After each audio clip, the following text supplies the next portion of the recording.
기도하십시다. 예수님 우리의 참 좋은 친구가 되십니다. 예수님 우리의 참 좋은 친구가 되십니다. 여러분 참 행복한 사람인 것 같습니다. 참 좋은 친구가 있는 것만큼 행복한 사람은 없는 것 같습니다.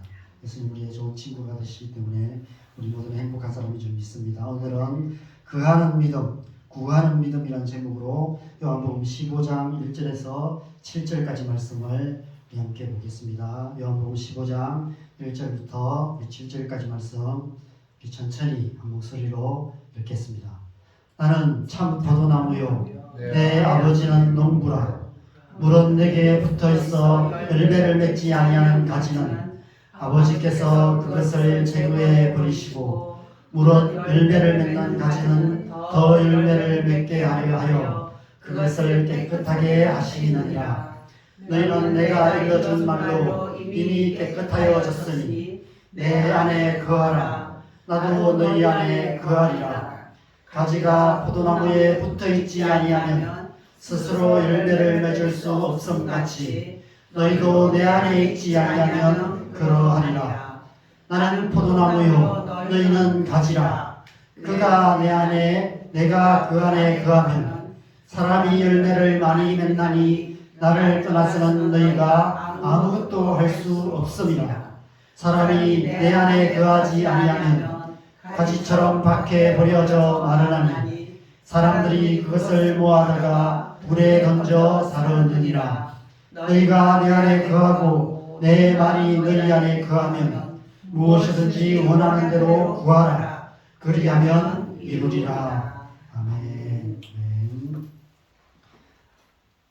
한 그루에 4,500송이의 포도가 열리는 포도나무가 있다고 합니다. 전라북도 고창의 어느 농부가 키우는 포도나무인데 기네스북에 올랐다고 합니다.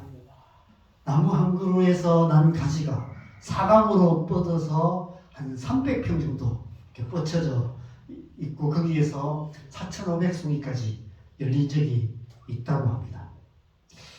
포도나무 한 그루가 그렇게 넓게 자라서 그만큼 많은 포도가 열리는 것도 놀랍지만 그런 포도나무를 키워낸 농부가 더 대단한 것 같습니다. 그런데 이와는 비교할 수 없는 이보다 더 놀라운 포도나무와 이보다 더 대단한 농부가 있습니다. 오늘 본문에서 예수님께서 나는 참 포도나무다. 내 아버지는 농부다 라고 말씀하십니다. 나는 포도나무요 너희는 가지다 라고 말씀하고 있습니다. 여러분 여기서 너희는 누구를 말합니까? 오늘 본문에서는 제자들을 말합니다. 그렇지만 나아가서 예수님을 믿음으로 구원받아 하나님의 자녀된 온 세상 모든 교회, 모든 그리스도인을 말합니다. 지난 2000년의 기독교 역사 속에서 예수님이란 포도나무 가지에서 뻗어나온 가지들이 열방으로 뻗쳐서 온 땅과 열방을 뒤덮고 수많은 포도 열매를 맺고 있는 것입니다.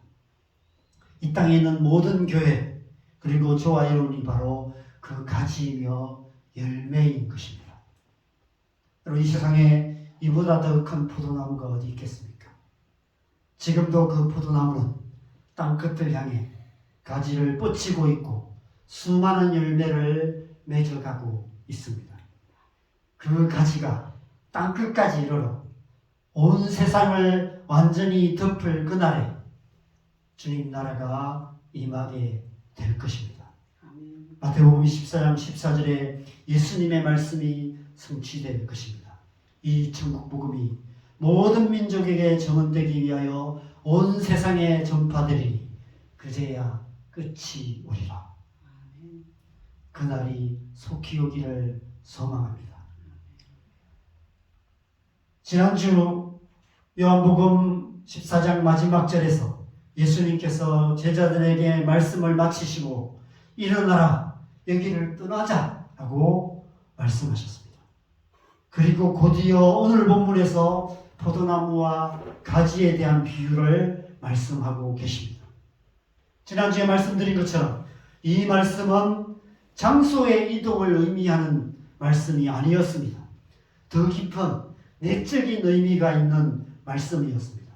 그들의 존재의 중심, 그들의 삶의 중심을 이 포도나무와 가지의 비유 속으로 이끌어 가시는 말씀이었습니다.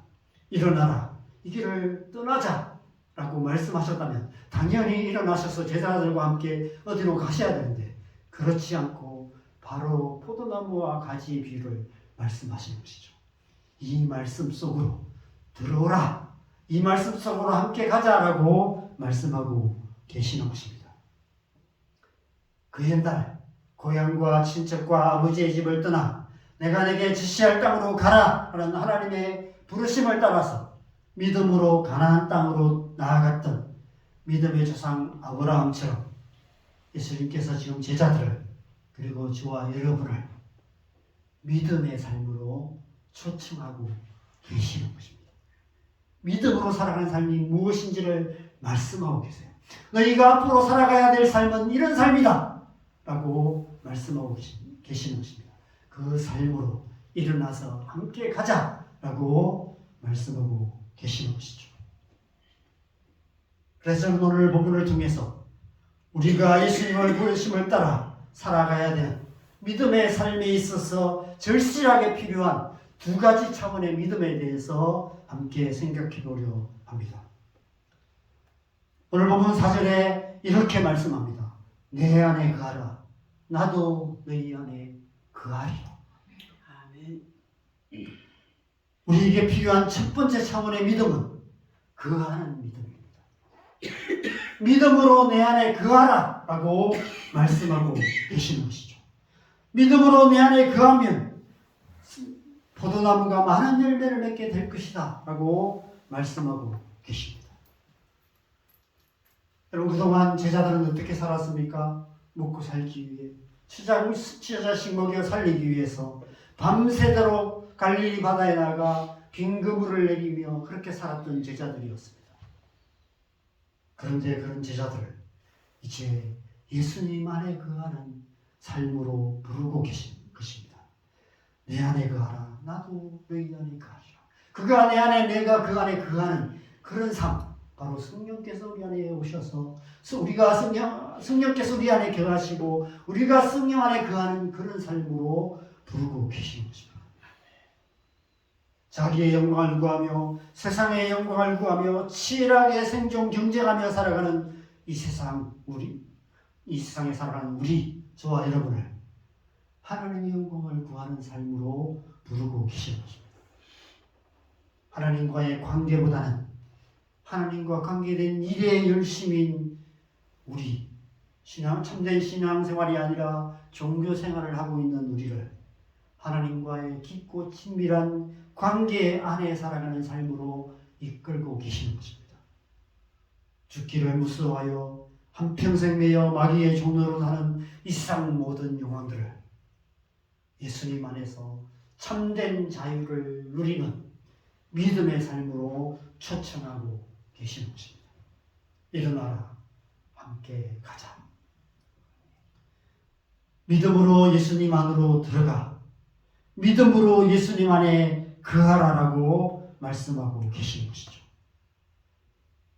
그 옛날 하나님께서 모세와 여호수아에게 내 신을 벗어라 말씀하신 말씀이 그런 의미가 아닐까 생각됩니다. 여러분, 신은 언제 벗습니까? 집안에 들어갈 때 벗습니다.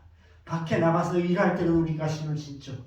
그러나 집으로 들어갈 때, 방으로 들어갈 때, 침대에 가서 누울 때, 물론 외국 사람들은 신발 신고 다 생활하지만 우리는 이제 신을 벗고 집에 들어갑니다. 이게 더 성경적인 것 같아요. 그렇죠? 신을 벗고 밖에서 열심히 일하고 다니던 그 신발을 벗고 안에 들어가 쉴 때 우리는 신을 벗습니다. 신을 벗는다는 것은 안으로 들어가는 것을 말합니다. 내 신발에서 신을 벗어라 라고 말씀하시는 것은 이제 내 안으로 들어오라는 것입니다. 지금까지 네가 네 힘으로, 네 노력으로, 너의 어떠함을 의지하여 살았다면 이제부터는 내 안에 거하라. 내 안에서 나의 힘, 나의 능력, 나의 도움으로 살아가라 하고 말씀하시는 것입니다. 자신의 뜻을 이루기 위해서 동분서주하며 이 세상이나 세상에 있는 것들을 뒤쫓아 이리저리 뛰어다녔던 발에서 신을 벗고 하나님 뜻 안에 살아가는 삶, 그하는 삶을 살아가라고 말씀하시는 것입니다. 하나님과 관계된 일로 분주하게 살아가지 말고 하나님과 관계 안에 거하라라고 말씀하시는 것입니다. 모세와 여호수아는 그 말씀을 따라서 신을 벗고 하나님 안에 거하는 삶을 살아가므로 믿음의 삶을 살아가므로 하나님 나라를 이루는 그런 삶을 살았던 것입니다.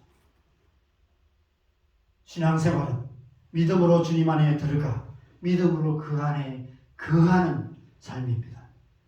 그리스도인의 삶은 예수님 안에 거하는 삶인 것입니다. 거하다라는 헬라어 메노라는 단어는 머무르다, 살다, 기다리다, 존재하다, 굳게 지키다, 계속 살아가다 이런 여러 가지 의미가 있습니다. 신약 성경에 약 118번 정도 기록된 단어입니다. 그런데 이 요한복음에만 40번이 기록되어 있고요. 요한일서, 요한이서, 요한삼서, 계시록까지 합치면 사도 요한이 기록한 성경에만 약 절반 이상인 68번 정도가 기록되어 있습니다. 왜 사도 요한은 이 단어를 이토록 많이 기록하고 있을까요? 아마 사도 요한이 이 복음서와 서신서들을 기록할 당시 교회가 처한 상황과 무관하지 않았을 것입니다.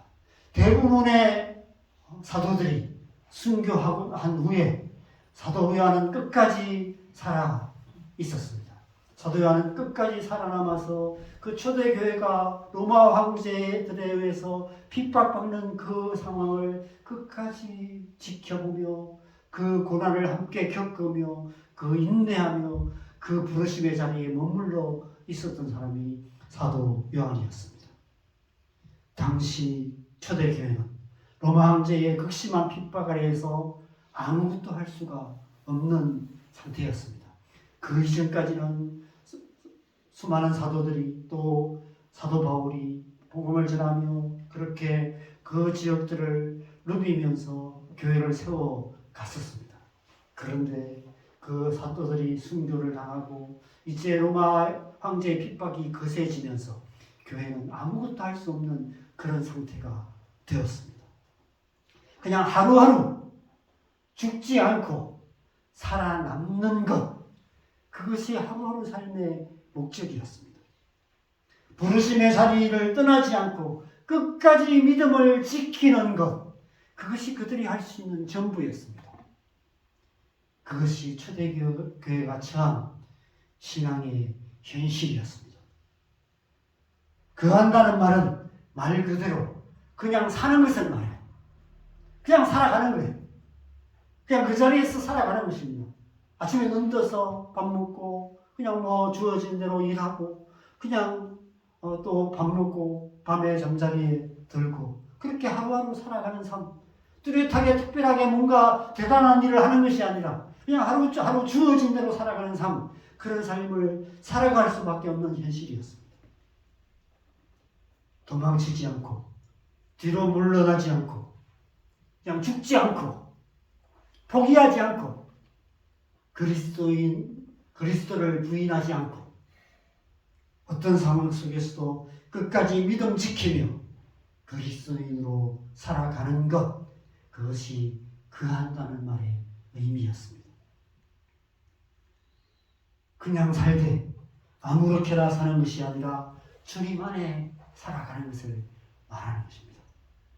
거하되 믿음으로 날마다 주님의 임재 안에서 매 순간 주님과 동행하는 삶을 살아가는 것을 말합니다. 하나님만 의지하며 살아가는 것이죠.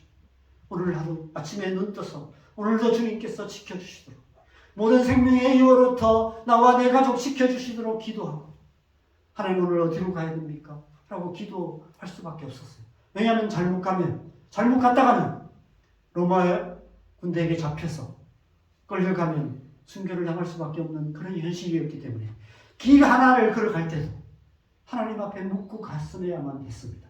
오늘 밖에 나가야 됩니까? 말아야 됩니까? 그것조차도 묻고 하나님의 인도하심을 따라 살아갔어야 하는 그런 현실이었습니다.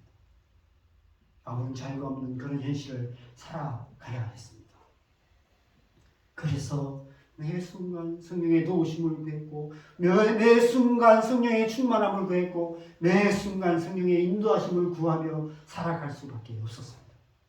그것이 거한다는 말의 의미였습니다. 여러분, 이 세상에서 우리 그리스도의 삶이 그런 삶이 되어야 마땅합니다. 우리 너무 자유롭게 그냥 별일 없는 삶을 살아가고 있는 것 같습니다. 기도 안 해도 별일 없이 살아갈 수 있고요. 늘 성령의 도우심을 구하지 않아도 그냥 별일 없이 살아갑니다. 별 탈 없이 살아가요. 참 좋은 세상이죠. 어떤 면에서. 그러나 영적으로 본다면 정말 이것이 좋은 세상일까? 이런 생각이 듭니다. 점점 더 그냥 나태해져 가는 것 같아요. 기도 안 해도 잘 살 수 있고 별로 말씀 가까이 안 해도 잘 살 수 있고 성령의 도우심이 없어도 내 힘으로도 넉넉히 그냥 평범한 하루를 살아갈 수 있는 일상, 그런 일상이 우리에게 주어지고 있기 때문에 그냥 그 속에서 무난하게 그냥 살아가고 있는 것 같습니다. 교회 생활 잘하며 별로 큰 문제 안 일으키고 별 그런 어려움 없이 하루하루 평탄하게 살아가는 것, 그냥 그것이 그냥 우리가 살아가는 일상인 것 같습니다. 그런데 오늘 말씀에서 그하라라는 말씀은 그런 차원의 삶을 말하는 것이 아니라 더 깊은 하나님의 임재 가운데서 삶의 모든 순간순간을 성령의 은혜 안에 성령의 도우심과 인도하심 가운데 성령님과 동행하는 그런 삶을 살아가라는 것입니다. 하루하루 모든 순간순간 길을 가는 그 한 걸음 한 걸음도 하나님의 도우심을 구하며 살아가는 그런 삶이 그하는 삶인 것입니다. 왜 그렇게 살아야 합니까? 우리는 비록 이 세상에서 발딛고 살아가지만 그러나 이 세상에 속한 자가 아니라 하나님께 속한 자이며 예수님께 속한 자이기 때문입니다. 그래서 우리는 믿음으로 주님 안에 거하는 삶을 살아가야 마땅한 것입니다. 하나님과 관계된 일을 열심히 하는 것을 말하는 것이 아닙니다. 교회 생활 잘하는 것만을 말하는 것이 아닙니다. 날마다 하나님과 깊고 친밀한 관계 안에 살아가는 것을 말하는 것입니다. 어떤 상황 속에서도 흔들리지 않는 믿음으로 예수님만 바라보며 예수님 안에 거하는 삶을 살아가야 하는 것입니다. 그렇다면 아무것도 안 하고 그냥 그렇게 살기만 하면 된다는 말일까요? 요한복음 15장 5절은 그렇다라고 말씀합니다. 나는 포도나무요 너희는 가지라. 그가 내 안에 내가 그 안에 거하면 사람이 열매를 많이 맺나니 나를 떠나서는 너희가 아무것도 할 수 없습니다. 가지가 포도나무에 붙어 있기만 하면 열매를 맺는 것처럼 너희가 내 안에 거하기만 하면 풍성한 열매를 맺게 될 거라고 말씀하고 계십니다. 이 말씀은 제가 대학교 4학년 때 선교단체에서 대학생 예수제자 훈련학교 UDTS라고 했습니다. UDTS를 받을 때 그때 받은 약속의 말씀이었습니다. 제가 군대를 제대하고 하나님의 은혜를 받고 나서 이제 좀 신앙생활을 제대로 해야 되겠다 이런 마음이 들어서 작은 교회를 옮겨서 청년부 활동을 열심히 했습니다. 3학년 1학기 때 열심히 이제 청년부 활동을 했습니다. 그런데도 이 교회만 갖고 안 되겠다 이런 마음이 들었어요. 선교단체를 좀 찾아가자, 가보자 해서 제가 이제 우연히 예수전도단이라는 선교단체를 갔습니다. 거기서 이제 예배 드리면서 은혜를 받기 시작했는데 마침 이제 모임에 갈 때마다 이 대학생 예수제자 훈련학교에 대한 광고를 계속 하는 거예요. 근데 이제 뭐 광고를 처음에는 별로 관심이 없었습니다. 그런데 점점 더 매주 갈 때마다 그 광고를 하는데 그 광고가 자꾸 이제 귀에 들려오기 시작했어요. 그러면서 나도 저런 훈련을 한번 받아봤으면 좋겠다 이런 생각이 들었는데 그러기가 참 어려운 학교였습니다. 왜냐하면 그 훈련을 받으려면 그 당시 대학 등록금과 똑같은 사립학교 등록금과 똑같은 그만큼의 회비를 내야 되고요. 또 거기에 들어가서 8개월을 같이 살면서 받는 그런 훈련이었습니다. 그래서 제가 작은 집에서 이제 학교를 다니고 있었기 때문에 만약에 그 훈련을 받는다면 제가 그 학교 등록금만한 돈을 마련해야 되고요. 학교 등록금 외에 그만큼 돈이 있어야 될 뿐 아니라 작은 집에서 나와서 그 길을 들어가서 훈련을 받아야 되는 거예요. 현실적으로 불가능한 상황이었습니다. 그래서 안 되겠다 이런 생각을 하는데 매주 갈 때마다 모임에 갈 때마다 광고를 하면 그게 이제 자꾸 제 마음에 걸리는 거예요. 그러면서 어느 순간부터는 내가 이것을 받아야 되겠다는 간절한 마음이 생겼고요. 내가 저 은혜를 안 받으면 평생 후회하겠다 이런 마음이 들었습니다. 그래서 제가 이제 저 은혜를 받아야겠다 이런 결심을 하고 이제 집에 내려가서 고향에 내려가서 부모님 허락을 받으려고 했는데 아버지께 말도 꺼내기 전에 아버지 막 밥상을 보시고 막 쓰러지시고 그러시는 바람에 말도 못 꺼냈어요. 말도 못 꺼내고 그냥 어쩔 수 없이 포기할 수밖에 없었습니다. 그런데도 마음에 포기가 안 되었어요. 제가 한 사흘 동안을 알아 누워 있었습니다. 제가 그 사흘 동안 영혼이 아픈 것 같았어요. 영혼이 아프다는 게 무엇인지를 그때 알았어요. 죽을 것 같았어요. 밥이 안 넘어갔어요. 어디 몸이 아픈 게 있는 게 아닌데, 그죠? 누워 있는데 끙끙 앓으면서 사흘 동안을 누워 있었습니다. 이러다가 죽을 것 같았어요. 그래서 제가 아버지를 너무 무서워하기 때문에 아버지가 안 된다고 하면 제가 다시 말을 꺼내본 적이 없었거든요. 아버지에게 돈 달라는 얘기도 한번 해본 적이 없었습니다. 아버지가 무서워서. 그런데 그때는 뭐죠? 도저히 포기가 안 되는 거예요. 죽을 것 같았어요. 그래서 다시 아버지한테 가서 제가 이거 다시 안 하면 평생 후회할 것 같다. 끝까지 못해도 좋다고. 방학 2달만이라도 하게 해달라고. 그렇게 했습니다. 그러니까 저희 어머니께서 또 아버지 또 이렇게 쓰러지실까봐 막 겁이 나셔서 막 이렇게 설득하시고 해가지고 아버지께서 이렇게 말씀하셨어요. 네 맘대로 해라.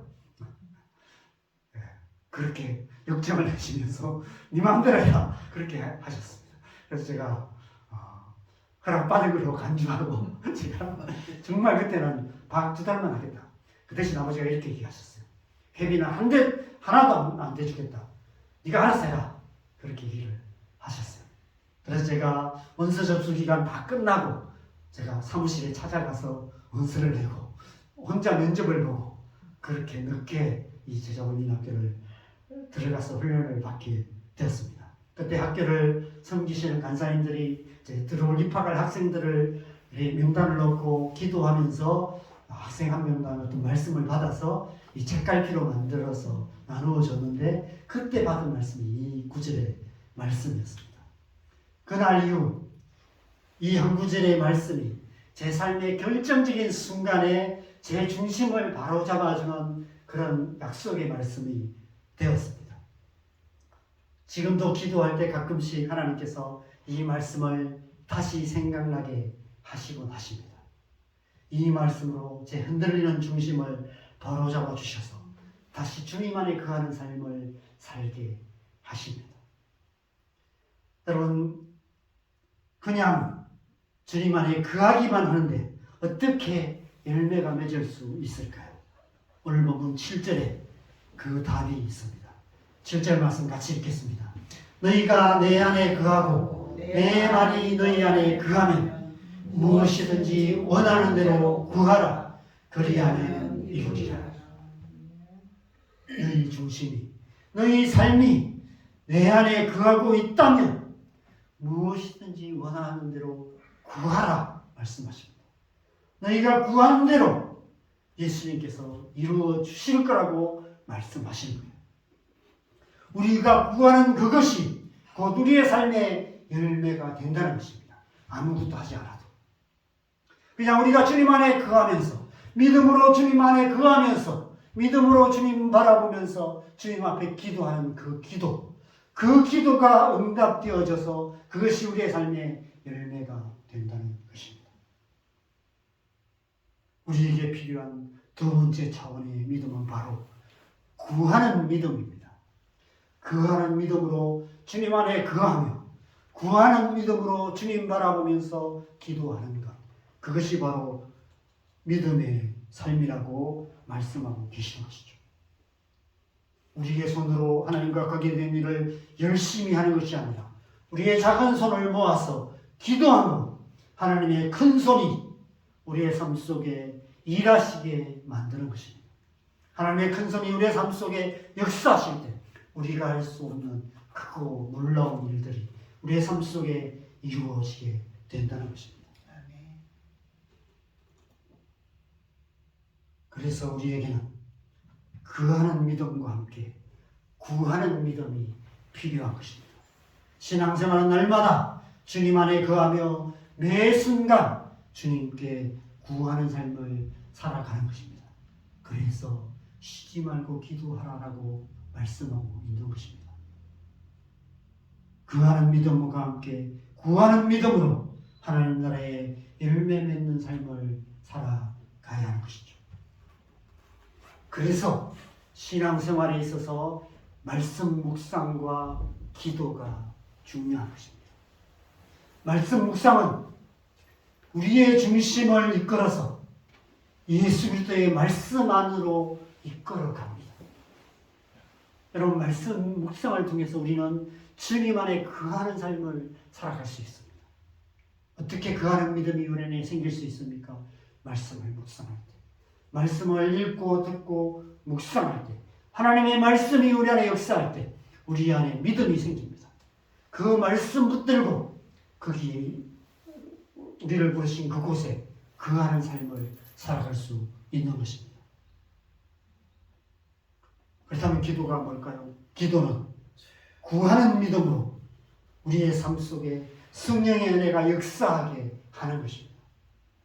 우리가 믿음으로 구할 때 우리의 기도를 통해서 성령께서 우리의 삶 속에, 우리의 가정 가운데, 우리가 사는 이 땅 가운데, 우리가 기도하는 그 영역 가운데 하나님 나라를 이루어 가시는 것이죠. 우리가 주님 안에 거하며 믿음으로 기도할 때 주님께서 우리의 기도를 들으시고 응답하셔서 하나님 나라의 열매를 맺게 하시는 것입니다. 날마다 말씀 묵상과 기도의 삶을 살아감으로 우리 안에 거하는 믿음, 구하는 믿음이 생겨나고 자라가게 되는 것입니다. 그래서 우리는 이 세상 속에서 믿음의 삶을 살아갈 수 있게 되는 것이죠. 우리의 가정과 우리의 일터와 우리가 살아가는 이 세상 가운데 믿음의 삶으로 하나님 나라의 열매를 맺는 그런 하나님의 백성이 되어가는 것입니다. 민수기 13장을 보면 출애굽한 이스라엘 백성들이 가나안 땅 가까이 이르러 12정탐꾼을 보내는 이야기가 기록되어 있습니다. 민수기 13장 23절 24절을 보면 40일 동안 가나안 땅을 정탐한 정탐꾼들이 에스골 골짜기에서 포도송이가 달린 가지를 베어서 둘이 막대기에 메어서 꿰고 메어서 왔다라고 기록하고 있습니다. 얼마나 포도송이가 크고 많았는지 그 포도나무 가지를 두 사람이 메고 왔다라고 말씀하고 있습니다. 4,500송이의 포도가 달린 포도나무만큼이나 놀라운 포도나무가 그 땅에 가득했다는 것입니다. 그 땅에 들어가 거하기만 하면, 믿음으로 그 땅에 들어가 믿음으로 그 안에 거하기만 하면 그런 열매를 맺는 삶을 살게 될 것이라고 약속하고 계신 거예요. 그것을 상징적으로 보여주시는 것이 바로 이 말씀이에요. 바로 오늘 본문과 연결되는 말씀이죠. 그런데 문제는 그들에게 그 땅에 들어가 거할 수 있는 믿음이 없었다는 것입니다. 그 땅에 아랍 자손들이 있었고요. 그 땅에 견고한 성읍들이 있었고요. 그들이 그 땅 가운데 들어가서 그 땅에 거할 수 있는, 그들을 쫓아내고 그 땅에 거할 수 있는 믿음이 그들에게 없었던 것입니다. 이 하나님의 약속을 믿고 그 땅에 들어가기만 하면 되는데 보여주셨어요. 그 큰 포도송이 너희가 들어가기만 하면 이런 열매를 맺는 삶을 살 수 있다라고 그렇게 눈으로 똑똑히 보여주셨는데, 귀로 들려주셨고 눈으로 보여주셨음에도 불구하고 그들 안에는 그 믿음이 없었습니다. 그래서 결국 40년을 광야를 뜯어야 했고, 출애굽 1세대들은 광야에서 다 진멸되고 말았던 것입니다. 여러분, 우리가 하나님 나라의 열매 맺는 삶을 살기 위해서는 먼저 우리 안에 거하는 믿음이 있어야 합니다. 부르심 안에 거하는 믿음, 부르신 곳에 거하는 믿음, 어떤 상황 속에서도 흔들리지 않는 믿음으로 부르심의 자리를 지키며 그 안에 거하는 삶을 살아가야 하는 것이죠. 그 믿음이 우리 안에 필요합니다. 그 믿음으로 살아가는 것이 쉽지 않습니다. 부르심의 자리를 지키며 살아간다는 것이 쉽지 않습니다. 저도 지금까지 30년 이상 사역자로 살면서 그런 생각 많이 했습니다. 하나님, 언제까지 제가 이렇게 살아야 됩니까? 이런 생각을 할 때도 많이 있었습니다. 이런 좀 약간 좀 부끄러운 얘기지만 복권이나 하나 살까? 이런 생각. 그냥 로또 복권 맞아서 한 20억쯤 복권 받으면 그냥 다 내려놓고 편하게 살면 되지 않을까? 이런 생각을 해봤던 적도 있었습니다. 그런데 하나님의 말씀이, 이 말씀이 끝까지 저를 붙드셔서 이 자리에, 그 자리에 거하게 하시고, 그 자리에 눌러앉게 하시고, 거기 거하라고 계속해서 말씀하셨기에 그 말씀 따라서 지금까지 살아오고 있는 것 같습니다. 여러분이 지금까지 살아온 삶도 마찬가지일 것 같습니다.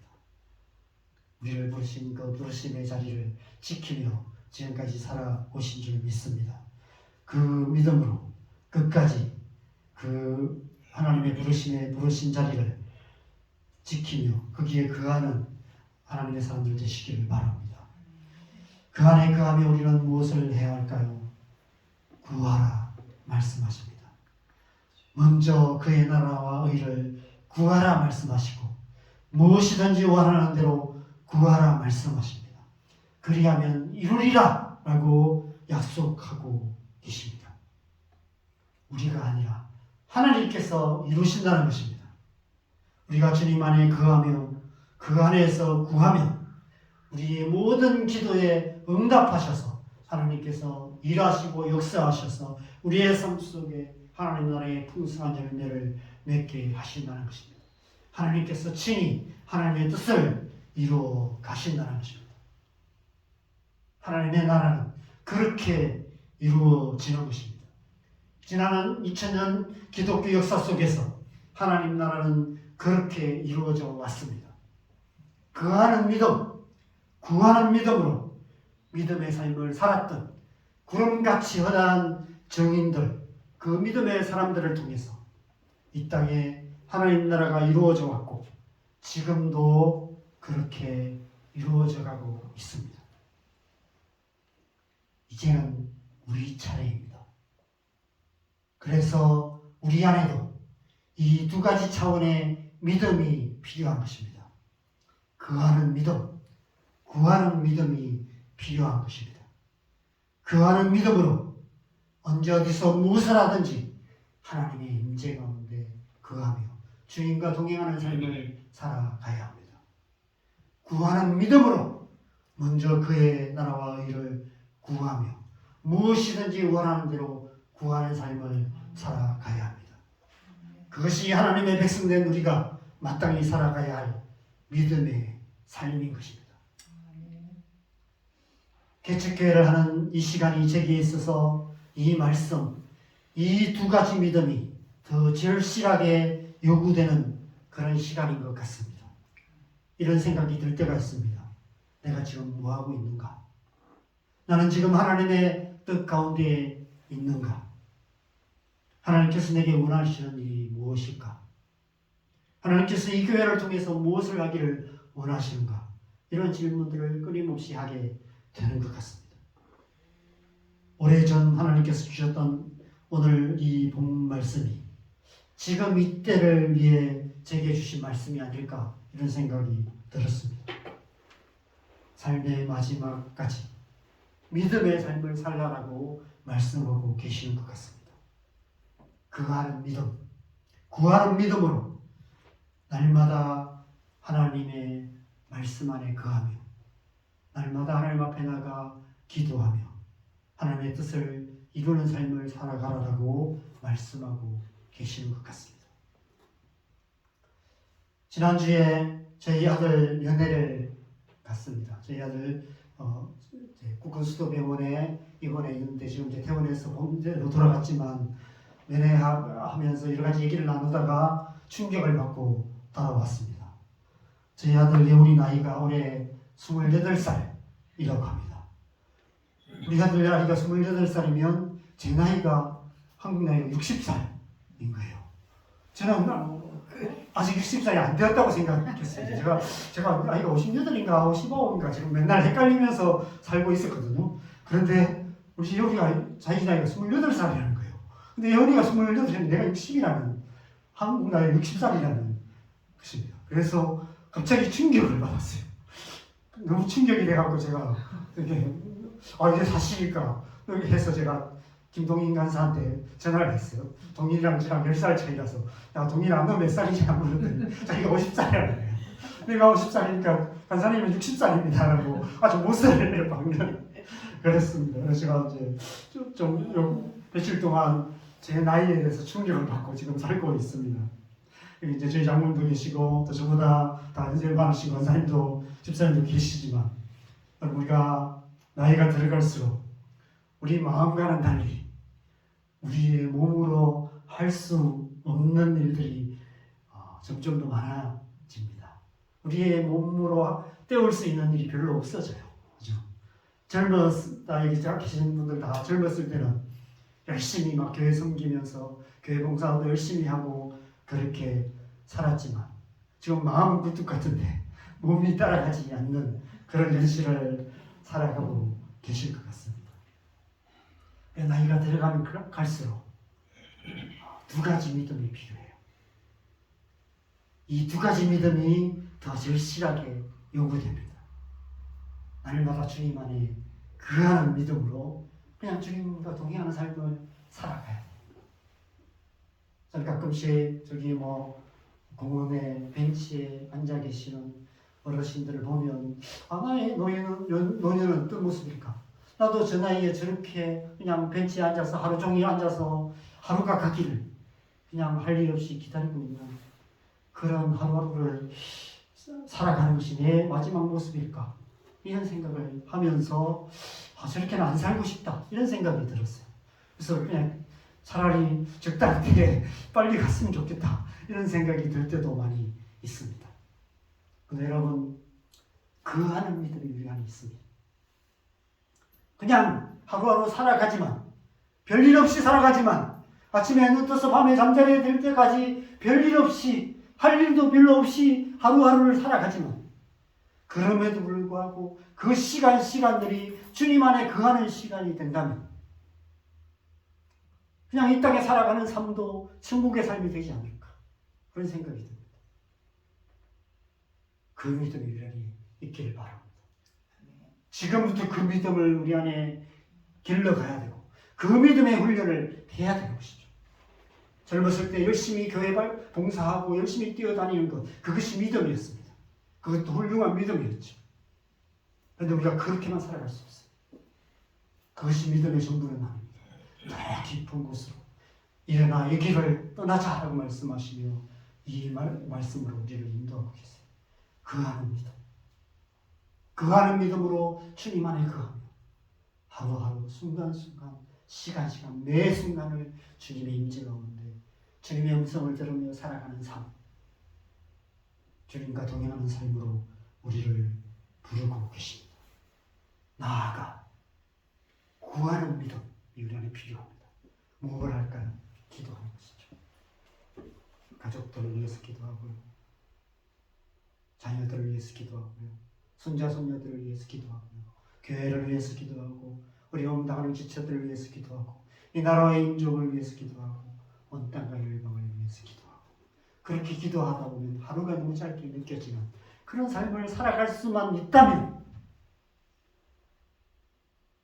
노년이 된다 할지라도 심지어 몸을 움직일 수 없어서 병상에 누워있는 그런 마지막을 보낸다 할지라도 그냥 하루 종일 누워서 기도하고 하나님 임재 가운데 누워서 기도하는 삶을 살아갈 수만 있다면 주님 부르신 그날까지 우리의 남은 날 동안 천국의 삶을 살게 되지 않을까 저는 그런 생각이 듭니다. 너무 이론적인 것을 너무 이론적인 이상적인 것을 말씀하는가요? 그렇지만 우리가 이런 삶을 향해서 나아가야 되는 점이 있습니다. 구하는 믿음, 구하는 믿음이 우리 안에 있을 때 우리는 그렇게 살아갈 수 있을 줄 믿습니다. 오늘날 이 땅의 교회의 현실 역시 마찬가지입니다. 한국교회 현실이 갈수록 치열해지고 있습니다. 미혹한 영들이 판을 치는 영적인 어둠의 시대를 우리는 살아가고 있습니다. 교회 안에 그 때보다도 이 믿음이 필요합니다. 구하는 믿음, 구하는 믿음으로 주님 안에 거하며 주님의 뜻을 구하며 믿음의 삶을 살아가야 하는 그러한 때인 것 같습니다. 그러한 삶을 통해서 하나님 나라의 열매를 맺어 가야 합니다. 저와 여러분 안에 그 믿음이 있기를 소망합니다. 어떤 상황 속에서도 흔들리지 않는 믿음으로 하나님 나라의 풍성한 열매를 맺는 포도나무 같은 저와 여러분 되고 우리 장원동 교회 되기를 주님의 이름으로 간절히 축원합니다. 우리 함께 좀 찬양하겠습니다. 오늘